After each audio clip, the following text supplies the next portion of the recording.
What's up, Unlocking Your Inner Strength listeners? How would you like to know the secret and effective, very powerful goal-setting method that I use that you can use week by week to move yourself down the field of success? Well, I have good news for you. I've put together a special report showing you exactly how to do this. Normally, it's $45, but since you're a loyal listener to the show, you can get it for only $10 at unlockingyourinnerstrength.com/time. You're listening to The Inner Strength Show. If you want to step into your greatness, you've come to the right place. Here is your host, the human strength expert, Kyle Newell.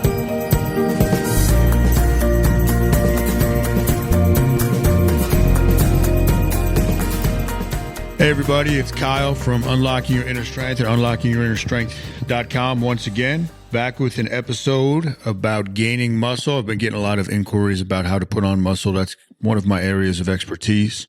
So I think you're going to like today's episode. Some cool stories within it. So let's jump right into it. My first summer of lifting, when I was 16 years old, I'll be 36 this coming summer. So we're talking 20 years ago. I gained 30 pounds of muscle, literally from, let's say, the end of May till September 1st. I became obsessed with trying to put on size and getting bigger. At that point, I didn't know that much about hormones. I had, started dabbling with pro hormones and reading all the bodybuilding magazines. And I was a teenage boy, so my testosterone levels were high. My line of thought at the time was eat as much as you possibly can and hit the weights 6 days a week. That's what I did. I'll admit at that age, I knew a lot more about lifting just because I was studying a lot than your average 16-year-old boy. I wasn't a man yet. I was a boy. Anyhow, I remember my dad bought me this super mass gainer 5,000, I believe it was called. They don't even make it anymore. They probably stopped making it probably that year. Each shake, if you put in the required scoops, I think there was 3 or 4 scoops, was about 5,000 calories. This stuff was crazy. It tasted like banana chalk. I used to have to plug my nose every time I would take a sip of it, but I got it down. I did it. Again, I was hitting the weights. I was very diligent with what I was eating. I talked about in one of the other episodes. I was just trying to get calories in. So we would literally go to Burger King 4 or 5 days a week, me and my buddies, after we lifted, and get the triple cheeseburgers because they had 70 grams of protein in it and a lot of calories. Now, at that age, you can get away with that. I'm not saying it's healthy, but you can get away with it. When I showed back up to school that fall of my senior year of 1998, the football coach was stunned.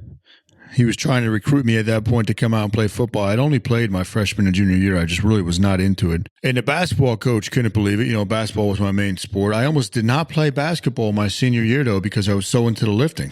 I pretty much had just said, I'm done with basketball. This is my new passion, my new hobby. I was able to compete at a very high level my senior year of basketball, though, and I actually started at center despite only being 6'1" at a big Group 4 school, because I was so much stronger than everybody I went up against. Even though, I was going up against guys who were 6'6", 6'7", I was physically superior to them as far as strength, which was a great equalizer.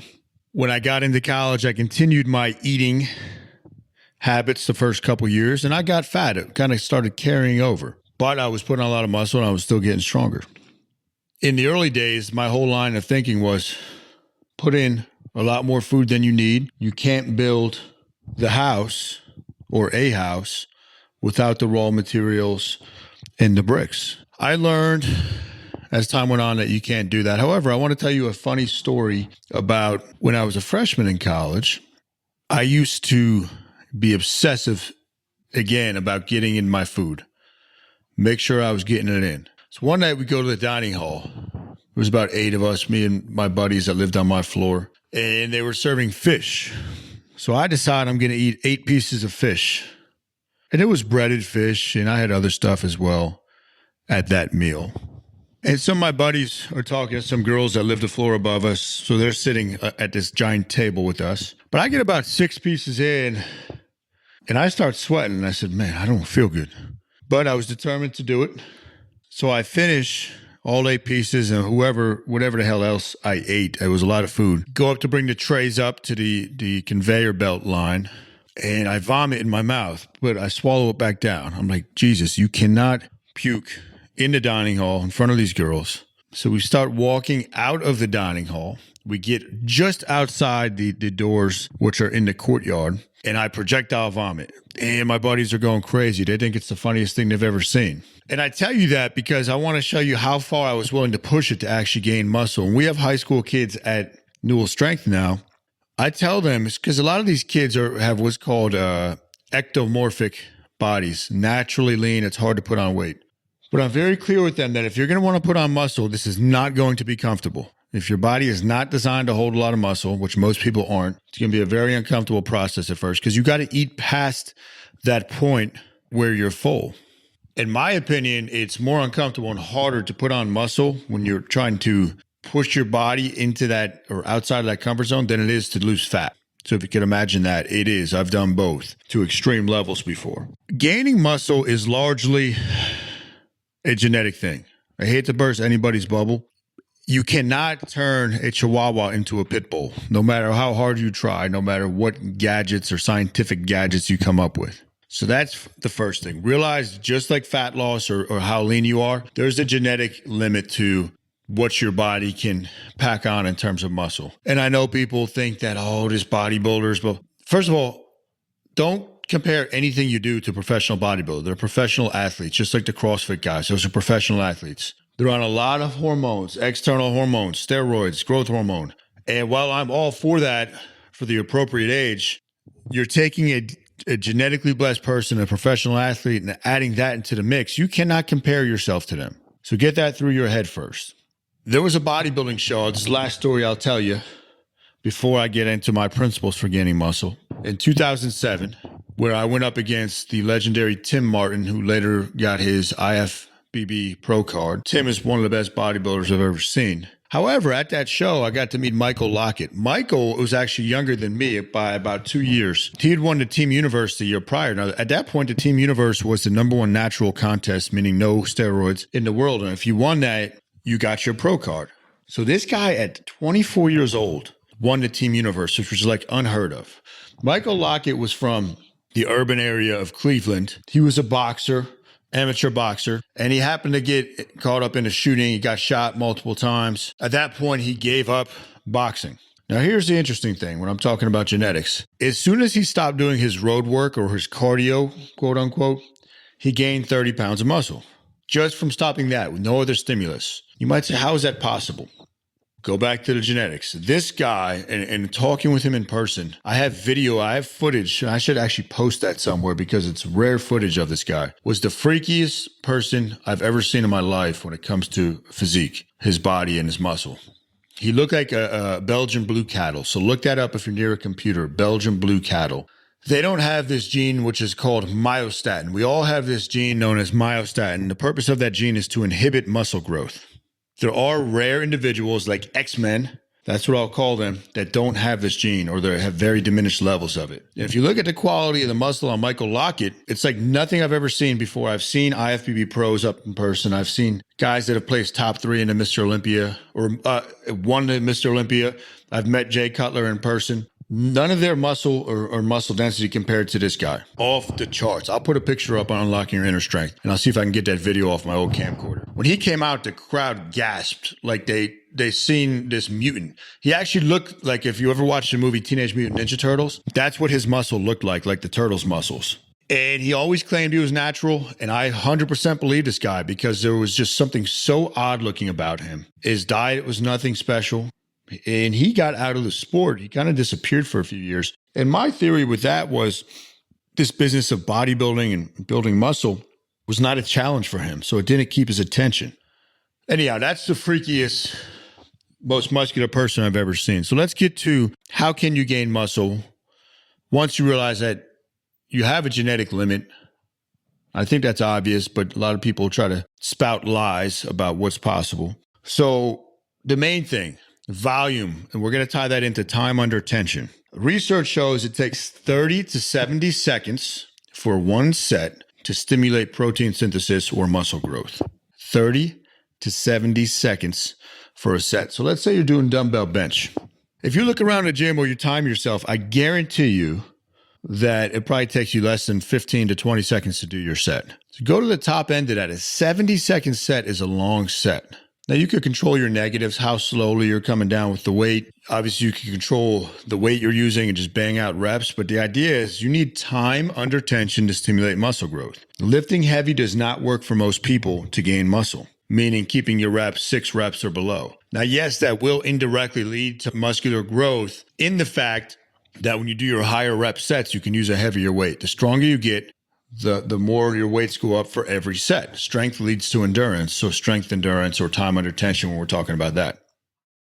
What's up, Unlocking Your Inner Strength listeners? How would you like to know the secret and effective, very powerful goal-setting method that I use that you can use week by week to move yourself down the field of success? Well, I have good news for you. I've put together a special report showing you exactly how to do this. Normally it's $45, but since you're a loyal listener to the show, you can get it for only $10 at unlockingyourinnerstrength.com/time. Let me be clear as well. There's 2 different types of muscle cells. Sarcoplasmic, so think of plasma. That is the type of muscle cell that will fill up with water and it's more fluid based and, more tied into your glycogen levels within your muscle, meaning water and carbohydrate within the muscle. And then you have your myofibrillar muscle cells. That's actual hard muscle tissue. That's harder to gain. That's a different look. Now we have a combination of both, but realize that there's 2 different types. So the myofibrillar ones are the ones where you're going to train heavy, and you got to have a blend of training heavy, training for time under tension. Sarcoplasmic is going to be more affected by time under tension or high volume training. Innervation training. So I want you to think of a sand hill. Let's say you went outside and you built this pile of sand and you take your cup of water and you're pouring the water from the same angle on this hill. Now it's going to keep going down the same grooves if you don't change the angle. That's innervation. How is your nervous system innervating into the motor units and the muscles themselves? If you keep training the same pattern, same angle, same exercises, you're going to gain some muscle, but then it's going to stop. What you have to do is change the angle that you're pouring the water from. You have to innervate the motor units and the muscular system in a different way. So anytime you change the angle of your hands, of the angle of the bench, or whatever it is you're doing, you're going to change your recruitment pattern, which is going to hit some more muscle fibers and motor units. So that's another principle that you have to have within there. We also have this idea of, not an idea, it's true. Just like dieting, muscular growth is a hormonal thing. It's not as simple as calories in, calories out. Yes, I tried that at the beginning. It worked, but that's not the only answer. So how do we manipulate hormones? Well, first of all, sleep. Sleep is going to help you gain muscle. So if you're not into that, good luck. The big compound lifts are going to lead to a more of a hormonal spike as far as testosterone and growth hormone and insulin-like growth factor. Muscular growth is not localized as much as it is global. So if you had to pick, let's say you want bigger arms, and let's suppose you had a twin. You and your twin is going to train just biceps curls and tricep press downs all year, and you're going to deadlift all year. Who's going to have the bigger arms at the end of the year? You are, the person that deadlifted, because you're affecting the hormonal system in a much more profound way. So the choice of your exercise has a lot to do with this.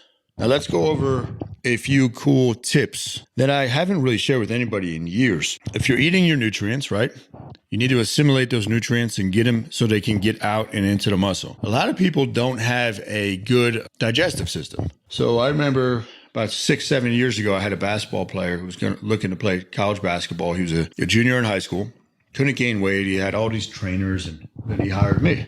At that point, it was just me. So I had him load on glutamine. Yeah, glutamine is great for recovery. A lot of people don't take it anymore. But I had him do it in a particular way. I had him do 80 grams a day for 5 days, which was going to help heal his stomach lining. Lo and behold, a week later, he's up 10 pounds. And he kept that weight on. So if you look at how the digestive system works too, there's a lot to be said for that.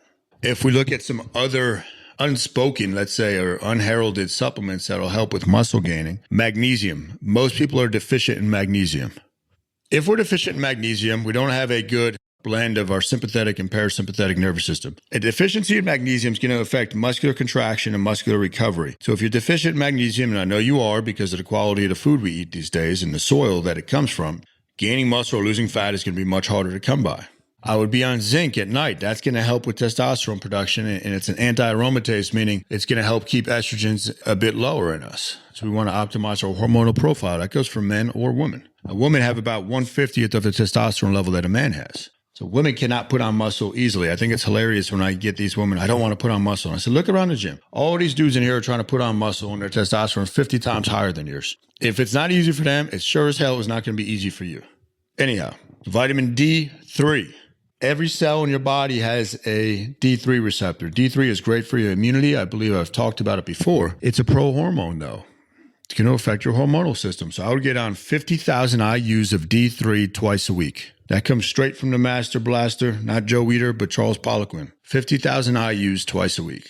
And I know there's nothing sexy in what I just told you. A lot of it's hard work. A lot of it's based on genetics. A lot of it's being consistent and time under tension. People don't like to train for time under tension because you have to use lower weights typically, and they can't check their ego at the door. But that's what I got for you as far as muscle building today. Hopefully you like that. If you have questions, hit me up. Don't forget to get on the email list at Newell Strength.